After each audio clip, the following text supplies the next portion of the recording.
来看海保署对108年开始推动海洋公民科学家养成计划，鼓励民众斗阵参加生态保育调查。每年会阁提出50个计划，有系列的统计海洋垃圾等议题。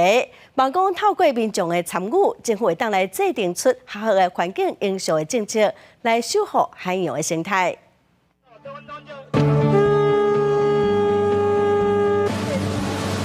听到高丽声，民众总会出来甲高网友起来。这是宜兰头城港口社区发展协会办的看顾体验，伊嘛参与海保署海洋公民科学家的计划，今日起来鱼青数量含种类做记录，为生态尽一份心力。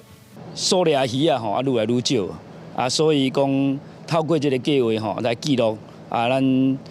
连续这几啊年这个海洋生物这个生态变化。另外，关心海洋垃圾议题的安德勒斯，嘛是海洋公民科学界一份子。因发现大溪渔港有真侪农业废弃物，就进工做回来到统计数量、调查来源，希望让大众了解这垃圾唔来造成渔民的困扰，嘛会影响食食安全。在大溪渔港，很多人会去采买嘛，所以其实很多民众路过的时候都会很好奇我们在做什么。然后当他看到我们在做这样行为，他们也会聚过来看。所以我觉得，除了我们自己号召之外，其实在那个地方做这样子的调查，也就是可以让在地的人一起来参与。海保署自108年推动海洋公民科学家养成计划，鼓励民间团体和民众提出各种生态保育计划，类型除了鱼类统计、海洋垃圾，也有海藻、绿虾等等的调查和保育。每年有50个计划要进行。海保署拜三开记者会，表扬这些为生态打拼的公民科学家。